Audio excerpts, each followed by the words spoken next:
안녕하세요. 저는 일본 도쿄대학 학제정보학부 박사과정에 있는 아는별이라고 합니다. 저도 프레시안에서 5년을 일했는데요. 그래서 그런데 오늘 이제 아침에 그 사실을 알고 서영선 배우님 발표자시라는 걸 알고 굉장히 반가워하고 또 놀랐는데, 저는 프레시안에서 그 프레시안 북스라는 서평지를 오래 담당했고, 그래서 이제 아까 그 선배가 말씀하신 그 사회부에서의 경험과 이어지는 발표 내용이었다면, 저는 또 프레시안 북스, 서물과 관련된 책, 서적, 읽기, 쓰기와 관련된 어떤 내용이 돼서 굉장히 재미있는 대조라고 생각이 됐습니다. 오늘 제목은 일본 철도 여행과 사물들 그대로 이어가되, 그중에서도 일본 전후의 열차 시각표와 관련된 서물을 중심으로 이야기를 전개하려고 합니다. 저는 기자로 일하고 나서 여기 일본으로 건너와서 석사 과정에서는 어, 그 일본의 지역 철도의 관광에 대해서 연구를 했었는데요. 그때 이제 제가 관심을 가졌던 것 중에 하나가 이제 일본의 참 이동 수단으로서는 거의 가치가 없지만 남겨두는 어떤 지역 철도 노선들이 많이 있는데, 그게 이제 과거 제국주의 시대로 거슬러 올라가고 또 저는 고도 성장기까지는 어떤 지역의 우리 마을에도 철도가 이런 식의 어떤 그 성장하는 지역이 성장할 수 있다, 이런 식의 어떤 약속으로 기능을 했었던 것이 이제 그런 것이 실질적으로도 상징적으로도 기능하지 않게 된 시대에 그 각 지역에서 관광 자원으로 그것을 다시 되새겨 보고 발전시켜 가려는 그런 어떤 상징적인 노력들이 있었는데, 그런 것들을 중심으로 연구를 했었는데요. 이제 그때 제가 관심을 가진 것은 그 어, 철도가, 그러니까 이동의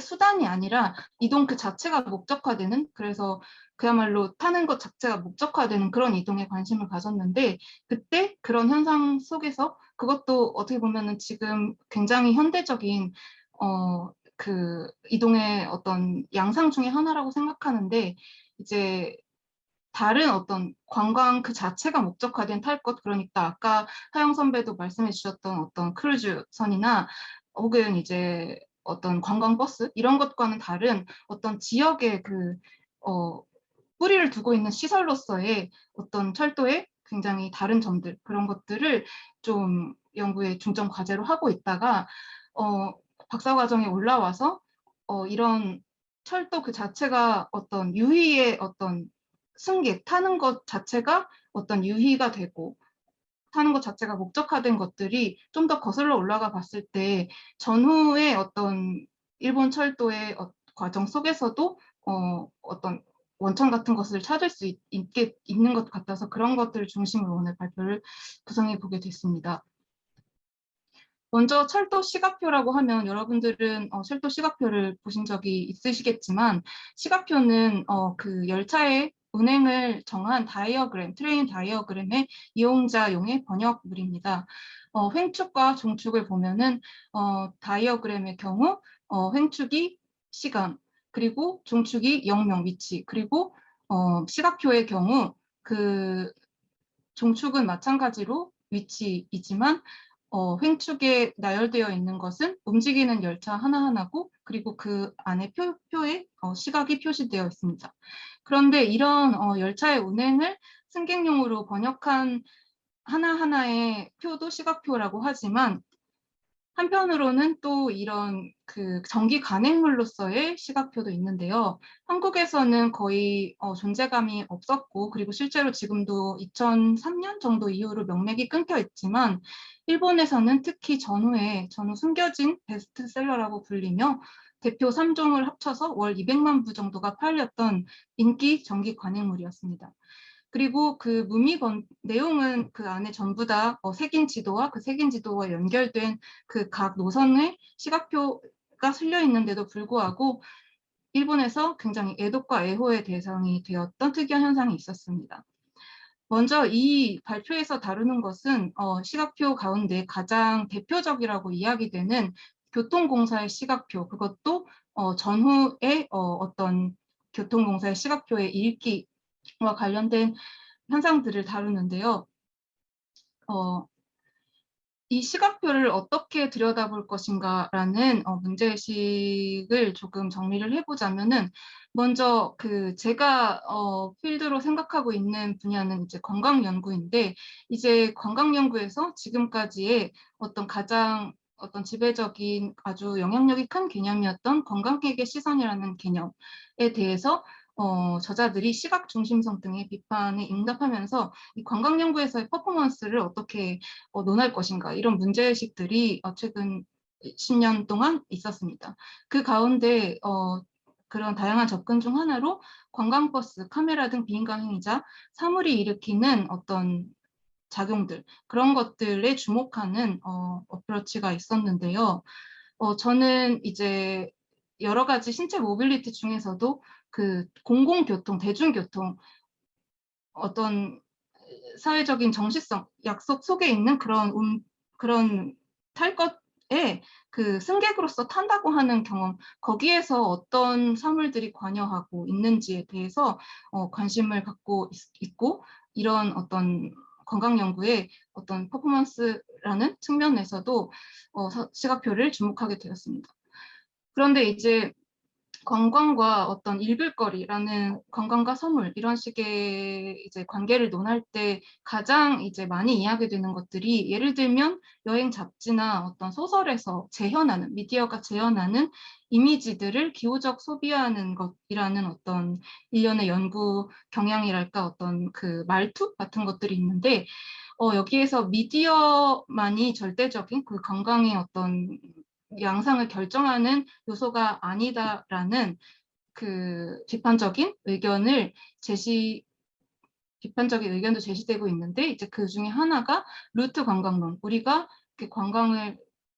여행을 경험할 때, 예를 들면 이미 이제 정해져 있는 많은 것들, 예를 들면 철도의 길이라거나 호텔 체인이라거나 이런 것들에 주목하자는 일련의 경향들이 있었습니다. 특히나 건강연구에서 아까 또 하영 선배의 발표 중에서 통이라는 말씀 중요하게 언급해 주셨는데, 사실 여행에서는 항상 목적지가 이야기의 중심이 되곤 하고, 목적지 가기 위한 교통은 생략되기 일쑤인데, 우리의 이동 경험, 여행 관광 경험을 이 영화관 프로그램이라는 영화관의 주의 상영 목록을 제시하는 서물에 주목한 연구에서 어떻게 보면은 힌트를 얻어서 우리의 이동 경험도 이동하기 전, 이동하고 있을 때, 이동하고 난 뒤에 상기 과정이라는 세 가지 시제에 걸쳐서 감투되는 것으로 파악할 수 있지 않을까라는 생각도 가지면서 시각표에 주목하게 됐습니다. 또한 신체적 모빌리티의 개념화 모델의 구축 면에서 항상 모빌리티는 상상을 항상 포함하고 있다. 우리가 인간 모빌리티라는, 인간의 이동, 특히나 관광이나 혹은 이민 연구 같은 곳에서 인간의 이동이 항상 상상, 그리고 아직 실현되지 않은 여기가 아닌 어딘가로 이어지는 그런 얘기, 상상 같은 것들을 포함된 것으로 파악하자는 그런 일련의 논의들이 있는데, 이런 면에서도 우리가 여행 앞에 항상 신체적 이동 앞에 공공교통을 이동해서 승객으로서 어딘가에 가기 전에 놓이는 그런 선물로서 시각표를 생각할 수 있는 것이 있지 않을까, 그런 관심 속에서 시각표에 주목을 하게 되었고, 실제로 이제 제가 분석한 것은 아까 모두에 말씀드린 전기 간행물로서의 시각표, JTB 시각표의 1950년대부터 약 80년대 정도까지의 시각표의 독자란과, 그리고 시각표를 읽는 독자들의 수필, 그리고 문학 같은 것들을 중심적으로 보면서 어떤 식으로 읽고 어떤 식으로 그것이 신체 이동과 관련을 맺고 있는가를 살펴보았습니다. 먼저 1950년대, 60년대를 살펴보면, 50년대로 들어가기 전에 시각표의 암흑 시기라고 불리는 시기가 존재했습니다. 물론 그것은 일본의 아시아 태평양 전쟁으로 인한 용진난과 혼란 속에서 발생했는데요. 1944년부터 패전까지는 그러니까 매월 나와야 되는 것이 5번이 출간이 되고, 그리고 뭐 47년까지도 현재 발견되는 것이 13건, 그리고 그 이후에도 용지 불안정이 계속되었습니다. 그런데 이 시기에 시각표의 독서, 시각표의 애독에 관한 글로서는 최초로 지면에 게재된 것이 발견되는데, 작곡가 호리우치 게이조라는 사람의 시각표와 여행이라는 수필입니다. 그는 시각표 읽기를 전전부터의 도락, 감명한 골조를 씨앗으로 환상이나 기억, 추측을 펼쳐나가는 즐거움이라고 표현하고 있습니다. 그렇지만 용진환으로 인해서 지면의 부실이 굉장히 아쉽다. 그러나 그것보다 더 중요하게는 시각표의 진짜 즐거움인 열차 운행 편수의 감소 등을 아쉬워하면서 이것이 하나의 그 철도 수송력을 기반으로 해야지만 성립되는 도락이라는 것을 드러내고 있습니다. 그런데 이런 어떤 시각표를 시각표 읽기라는 것이 가능해지는 1950년대 들어서 이제 가능해지기 시작되는데, 이제 철도의 전차와 장거리 신체 이동의 생략화, 이 과정은 먼저 1949년에 GHQ 그 점령군 체제 하에서 그 일본의 국유철도가 공사로 새롭게 출범을 하게 됩니다. 그리고 이게 1987년에 그 분할 민영화를 하게 되는데요. 어쨌든 이 전후민주주의 속에서 공사로 출범했던 그 국철이 1950년에 조선 전쟁으로 인한 그런 특별 수요로 인해서 일본의 그 경제 성장을 배경으로 수송력의 회복과 증강에 굉장히 큰 그 자원을 투입하게 됩니다.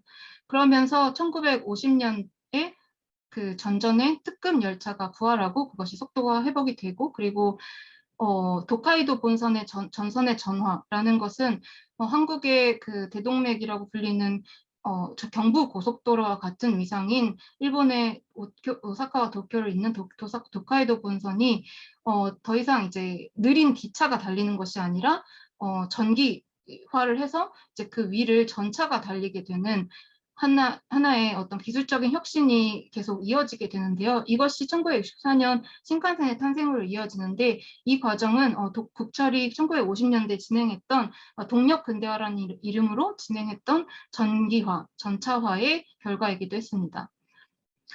이러한 철도에 있어서의 기술적 변화를 둘러싸고 여러 가지의 논의가 있었는데, 그중 하나로 전전기의 기차가 전투기와 같은 계열에 놓이는 제국주의적 공간적 확장의 상상력과 결부되는 것이었다면, 1950년대부터 70년대 무렵까지 신칸센으로 이어지는 전차가 야기한 것은 속도, 시간적인 확장과 관련되었다라는 논평이 있습니다.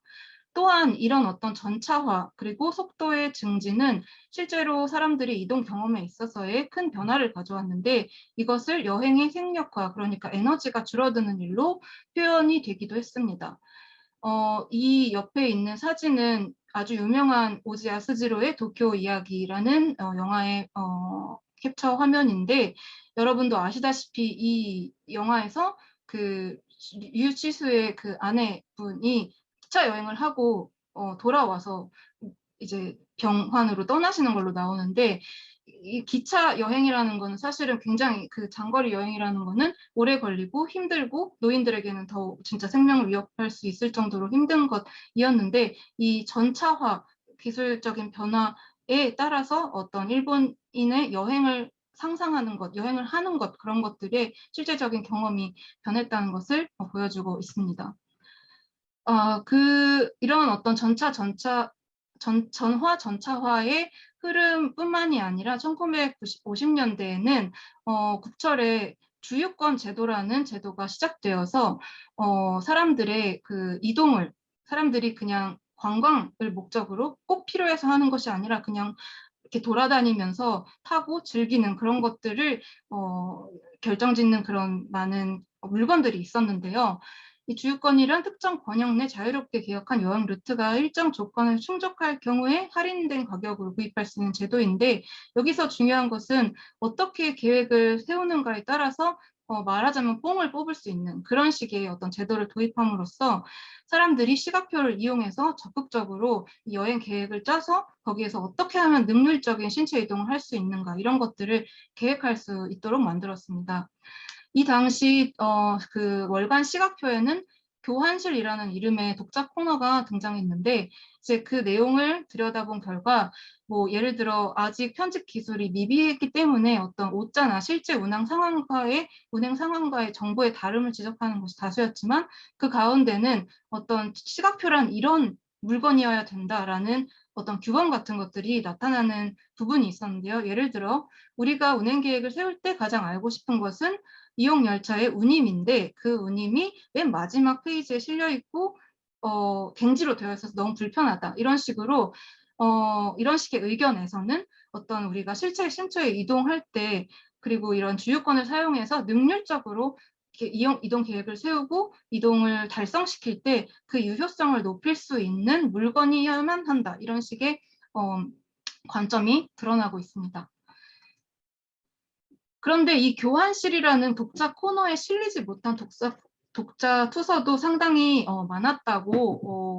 많았다는 언급이 있습니다. 그것은 여행 잡지, 이것도 교통공사에서 펴낸 여행 잡지인데 탑이라는 여행이라는 이름의 여행 잡지에 시각표를 읽는 즐거움이라는 작가 아가와 히로유키의 에세이가 실려 있는데 여기에서 이제 아가와 히로유키는 방금 앞서 말씀드린 시각표 내 독자 코너에 실리지 못한 목소리를 담은 팸플릿을 언급하면서 거기에는 아주 자기 자신도 놀랄 정도로 시각표 자체를 열독하는 마니아적 독자가 있었다라고 말을 합니다. 그러면서 시각표를 둘러싸고 보기만 해도 머리가 아파지는 사람, 그리고 자신을 포함한 아주 궁극의 애독자 마니아가 있고 그 중간에 아까 이제 교환실 같은 독자 코너에서 본 여행할 때 유용하게 그 정보를 찾은 뒤 여행 끝나면 이용이 끝났으니까 버리는 그런 일반의 이용자가 있다는 식으로 나눈 뒤 자신은 일반이 아닌 쪽이라고 이렇게 의미화를 하고 있습니다. 그때 아가와가 말하는 시각표를 읽는 즐거움이란 열차에 타고 있을 때 일본의 어디선가 다른 노선에서 일어나고 있는 열차의 움직임을 상상하는 것, 가을 하늘을 질서정연하게 운행하는 별의 움직임을 아는 것에 비유하고 있습니다. 그리고 이와 비슷한 감각이 거의 같은 시기에 마찬가지로 탑 위에 실린 아주 유명한 수리소설가 마스모토 세이츠의 수필 시각표와 그림 엽서와라는 수필에서도 나타나고 있습니다. 그는 여기에서 책상 앞에서 신체적으로 부동적인 상태에서 책상 위에 그림 엽서나 시각표를 통해서 전국의 열차나 승객의 움직임을 상상하고 있는데요. 예를 들어 지금 이것을 쓰고 있는 시각은 12시 25분. 이 시각에서는 어떤 선에서는 어떤 열차가 들어오고 있고 어떤 선에서는 어떤 열차가 떠나려고 하고 있다. 이런 식으로 여행의 상상을 이 수필에서 표현을 했습니다. 그리고 이것이 흥미롭게도 마츠모토의 출세작인 추리소설 점과 선이라는 소설에서 그대로 반복되는데 이 소설은 살인 사건을 어떤 트릭을 풀어가는 소설인데 이제 그 트릭의 그 살인 사건의 중심이 되는 트릭의 골자를 들여다보면 어떤 한 여인이 그 시각표를 읽고 그 시각표에서 나온 정보만을 토대로 각 노선에 있는 열차의 움직임 상상해서 그 상상한 가운데에 벌어진 어떤 틈을 가지고 트릭을 설계하는 그런 식으로 설계가 되어 있습니다. 그런데 그때 이 트릭을 설계하는 사람이 병약해서 여행을 멀리 떠날 수 없어서 집안에서 부동적인 상태로 있어야만 하는 여성으로 설정이 되어 있습니다. 1960년대에 방금 말씀드린 그 50년대에 있었던 독자 코너가 한번 폐지된 이후 다시 부활하게 되는데요.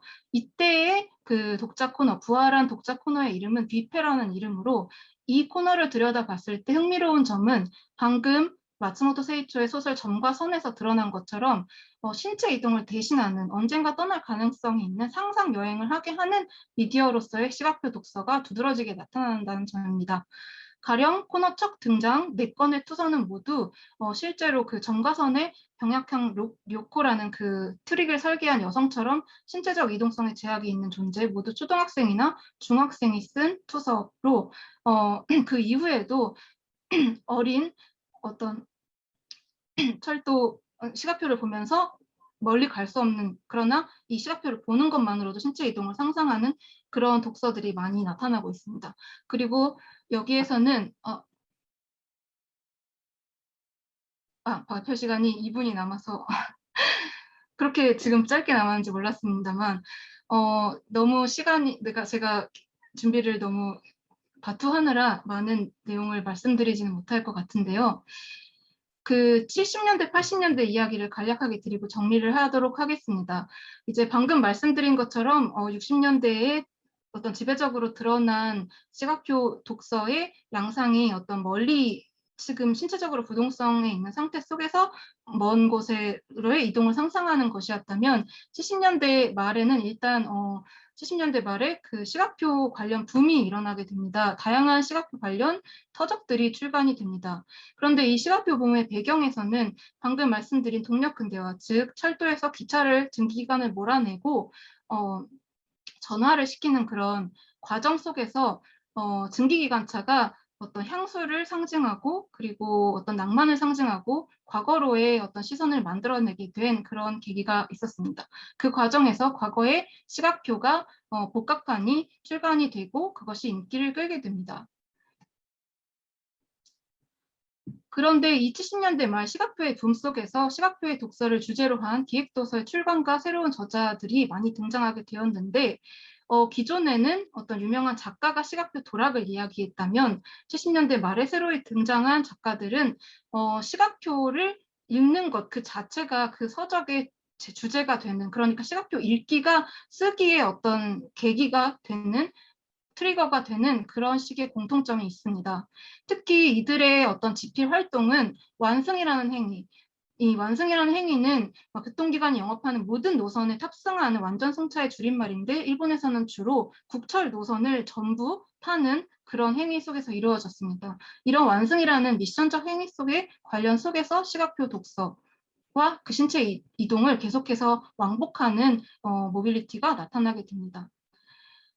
이들의 어떤 책을 살펴보면은 신체 이동, 여행을 떠나고 싶어서 시각표를 읽는 것이 아니라, 시각표를 참조하는 것이 아니라 시각표를 애독하고 그 숫자에 완전히 빠진 이후에 그 숫자, 정보들을 직접 체험하고 일으키기 위해 주유권과 시각표를 가지고 더욱 능률적인 방법을 고안하고 시험해 보기 위해서 신체 이동을 한다는 감각이 나타나고 있습니다. 즉 여행하기 위해 시각표를 읽는 것이 아니라 시각표를 열독하다 보니 여행을 떠난다. 시각표를 타는 여행이라고 표현을 하고 있습니다. 미야와키 슌조라는 작가가 그 가운데서도 가장 유명한데 이 사람은 오랫동안 편집자로 일했던 사람인데요. 그가 처음으로 그 탑이라는 잡지에 시각표를 읽은 것, 시각표 독서와 관련된 글을 기고하고 난 뒤에 완승, 방금 말씀드린 일본 전선의 국철 노선을 전부 다 타는 그런 여행을 기획했다고 밝히고 있습니다. 그런데 원래 그 완승이라는 게 그 구석구석 모세혈관과 같은 지역 철도를 타는 것은 굉장히 힘이 들기 때문에 100% 달성은 바보 같은 일이라고 생각해 왔는데 책으로 쓰여질 그런 바보 같다고 생각해온 완승을 뒤늦게 결심한 이유에 대해 저는 이 작가가 되기 위해 책으로 쓰여질 경험을 위해서 어떤 이런 완승이라는 행위 그리고 그것을 하기 위한 어떤 타는 행위가 딸려온다는 해석도 가능하지 않을까라는 생각을 했습니다. 미야와키의 책을 자세히 들여다보기엔 지금 시간이 조금 없을 것 같고 그가 시각표를 타는 여행을 하면서 결국 이렇게 그 여행이 시각표라는 종이에서 출발해서 실제 신체로 그 종이에 있는 정보들을 일으키고 난 다음에 다시 그것을 이렇게 백지도 위에 자신이 탄 노선을 기록하는 그런 식의 행위로 완성이 된다는 것을 이 사진이 보여주고 있습니다. 미야와키 슌조의 책이 굉장히 큰 히트를 치고 나서 국철은 좋은 여행 챌린지 2만 킬로 캠페인이라는 캠페인을 실시하게 되는데 이것은 다양한 회원증이나 승차 기록을 찍어서 인정을 받아서 기록하는 답하기록 인정증, 포스터와 보드게임 같은 다양한 사물들을 이용해서 국철 이동을 장려한 캠페인이었습니다. 그리고 이 가운데서는 특히 남성 중학생들한테 큰 인기를 끌었는데요. 이처럼 그 시각표와 그다음에 시각표 읽기를 통해서 어떤 발표된 어떤 문학적인 에세이들이 다시 이런 캠페인과 물건들의 배치의 형태로 완승, 그리고 시각표를 읽고 다시 그것을 체험하는 떠나기를 계속 반복적으로 재생산하고 있다는 것을 말해주고 있습니다. 너무 길어졌는데 축약을 축약을 충분히 못해서 정말 죄송합니다. 많이 축약하느라 중간에 내용을 빠뜨린 부분이 있는데, 제가 이제 더 이 발표를 준비하면서 생각을 해보고 싶었던 것, 실제로는 못했지만 더 해보고 싶었던 것은 철도와 시각표가 만들어내는 규율성, 정치성과 어떤 회유의 관광의 모빌리티의 관계를 근대성이라는 틀 속에서 어떻게 구조화할 수 있을까. 특히 이것이 그러니까 계속 전후에 국저를 일어나고 일어난 다양한 수준의 변화들, 동력 근대화, 노동의 합리화, 생산성 강화 운동, 그것이 다시 북철의 분야를 민영화로 이어지는 과정. 그리고 신칸센망으로 국토가 재구조화되고 그 재래성과 지역철도는 관광의 시선의 대상으로 배치되는 어떤 이런 관광과 그리고 철도를 둘러싼 기술의 변화, 그리고 노동력의 변화와 함께 어떤 틀 속에서 논해질 수 있지 않을까, 이런 가능성을 생각하고 싶습니다. 그리고 이제 우리가 사는 시대는 검색을 통해서 최단거리, 최저비용의 이동 경로가 출력되고 자기 위치도 실시간으로 표시되는 그런 시대를 살고 있는데, 이러한 시대에 어떤 다양한 미디어를 통한, 다양한 사물을 통한 신체의 이동에 있어의 상상은 시각표 독서가 만들어내는 그것과 어떻게 그리고 비판적인 대조 속에서 논해질 수 있는가를 앞으로 또 고찰해보고 싶습니다. 네, 발표는 이상입니다.